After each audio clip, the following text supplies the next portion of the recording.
In today's standards, it is very reasonable to assume that every piece of land on the earth is claimed by someone, now that the whole world is explored and very clear maps are made. But that is actually incorrect. There are still places on the earth that are not claimed by anyone. The most obvious one that maybe some people are thinking about is the giant territory of Antarctica called Marie-Bayed Land.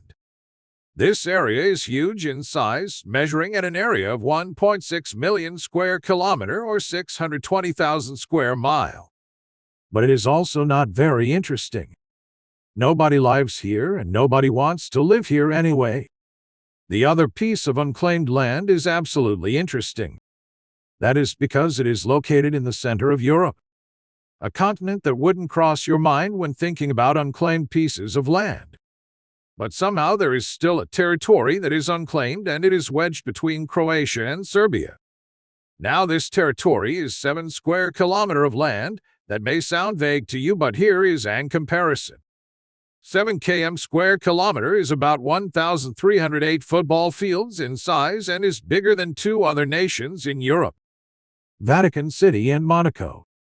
And since no country in the world is claiming this piece of land and nobody is living there, this territory falls under the legal term known as terra nullius. Terra nullius means that theoretically anyone in the world can claim this piece of land and start a brand new country here. But of course, in reality, this is not as good as it sounds. And to understand that, you need to understand the history of this place. Let's go back to the 19th century, where this place and the countries surrounding it were controlled by the Habsburgs and then the Austro-Hungarian Empire.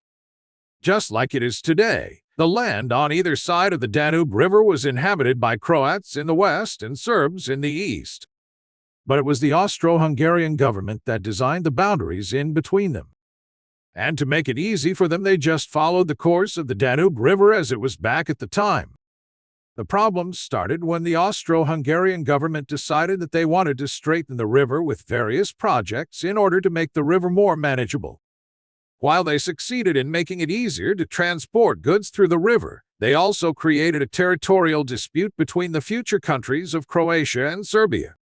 After the First World War, the Austro-Hungarian Empire collapsed and Croatia and Serbia found themselves in the country of Yugoslavia, which also would collapse in the 1990s.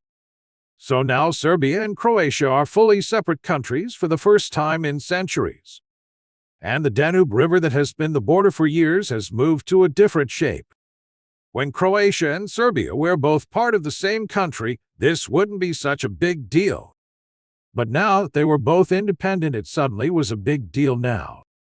As the river straightened, it left a lot of territories that would theoretically now be Serbian, while it only left significantly smaller pieces of land to Croatia. Now Serbia claims that the border is the Danube River today, which would give them a lot more land. And Croatia claims that the border is the historical course of the river centuries ago when the boundaries were first drawn up. That means that both countries claim these chunks of land on the east of the river, while no side claims this part of the land on the west of the Danube, making this a no-man's land in the middle of Europe. To be able to claim this land and start your own empire, you have to face some facts. The area is surrounded by Croatian police and dozens of people have been arrested for attempting to cross it. So maybe just stay at home for now. And you would have to battle with other people that have been trying to claim this land now that this has come to light. Most importantly with this man, Vít Jedlička, a Czech libertarian activist who saw an opportunity to create a new country in this unclaimed land.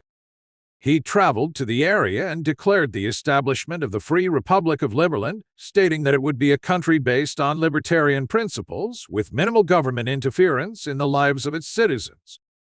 After he raised a Liberland flag in the area and being arrested multiple times by the Croatian government, more than 600,000 people from around the world have signed up to be citizens of the Free Republic of Liberland, which anyone could do by sending an email. Now legally, Serbia and Croatia have both stated that neither Jedlička or anyone else can claim this land because it is currently a subject of dispute between two nations. Both state that the land rightfully belongs to either one and not a third party.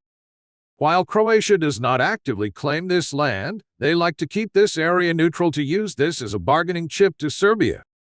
Basically, as it stands now, there aren't any countries that recognize the sovereignty of Liberland. But who knows what can change in the future?